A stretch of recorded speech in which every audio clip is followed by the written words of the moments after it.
Horns are a symbol of status, and through its horns, a Chitauli is able to communicate with human beings far across the face of the earth.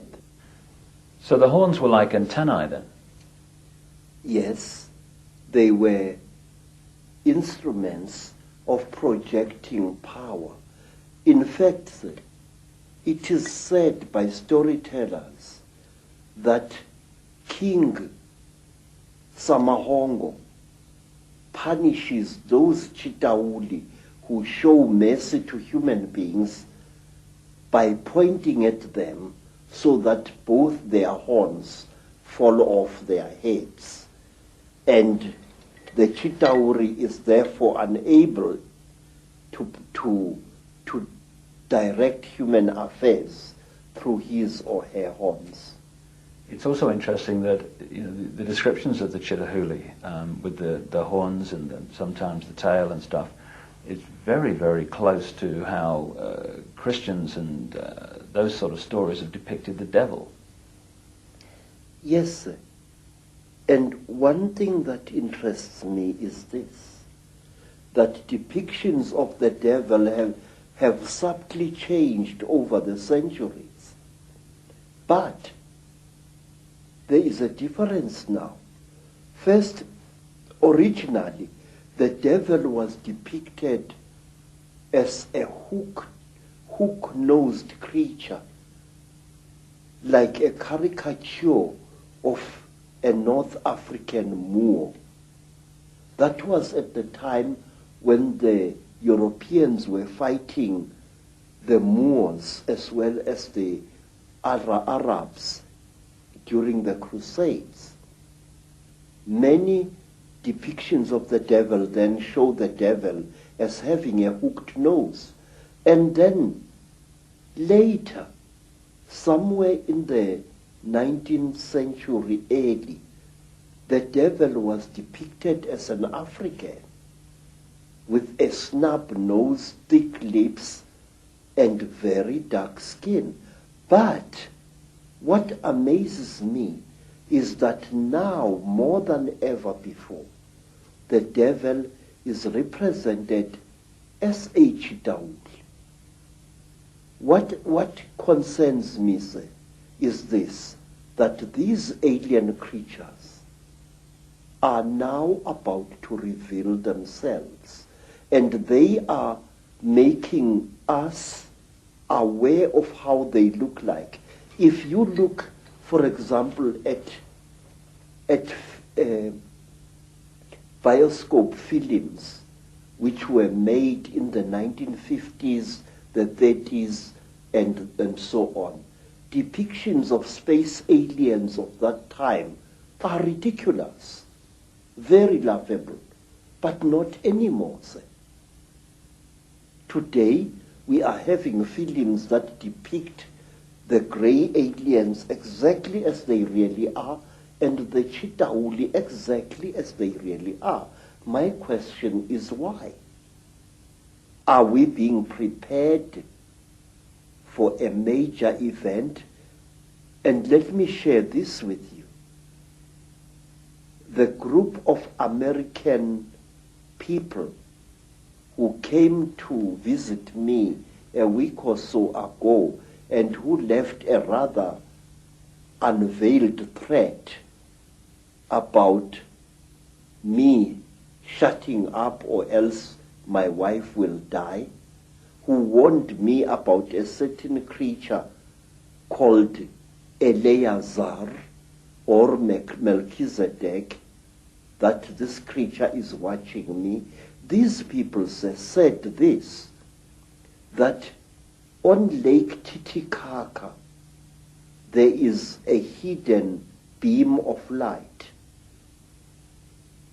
coming from the sky onto the surface of that South American lake, and that on the 9th of September 1999, something very interesting is going to happen at Titicaca.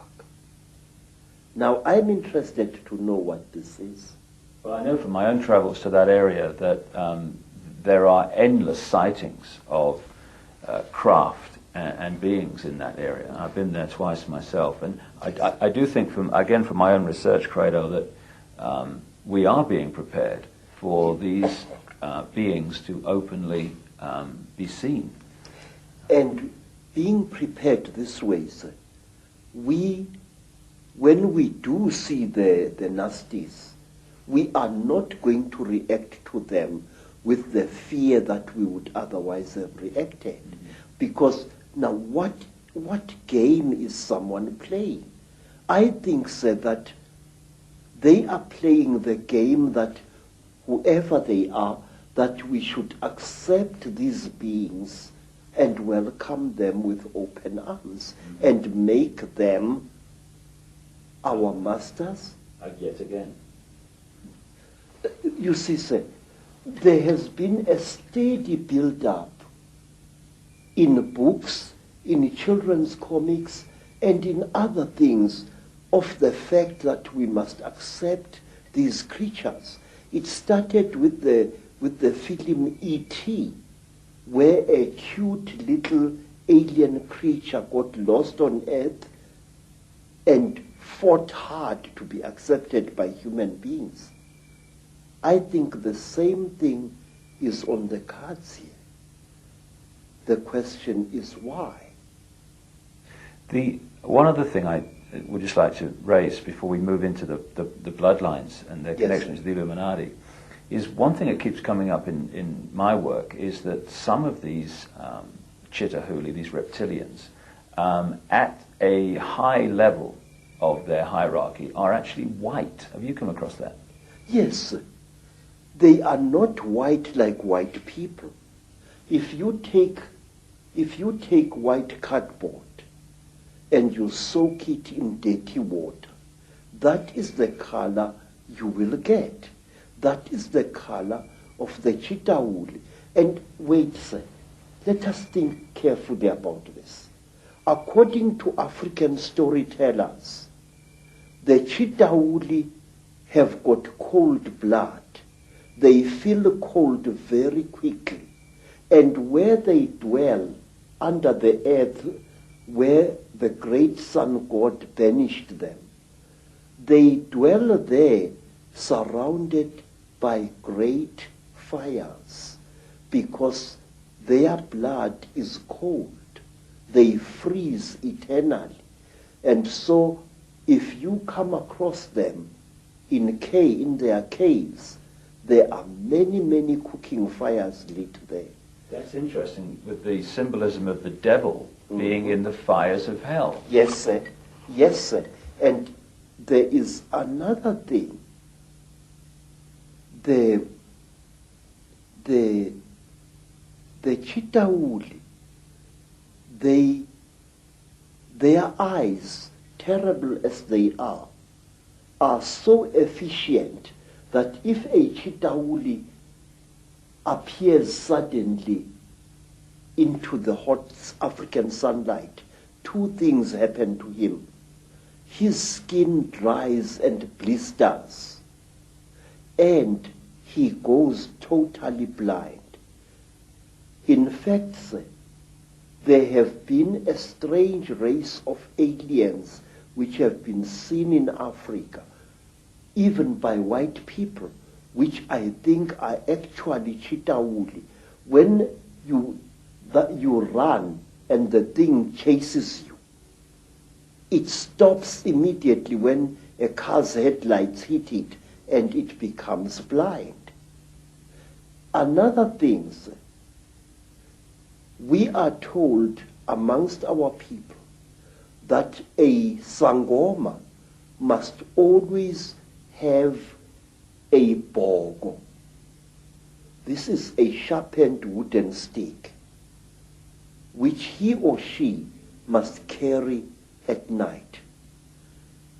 We are told that a sharpened stick is the only weapon by which you can kill a Chitahuli.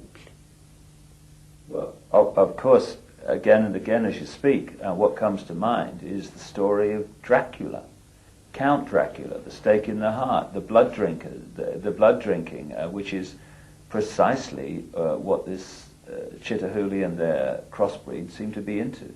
But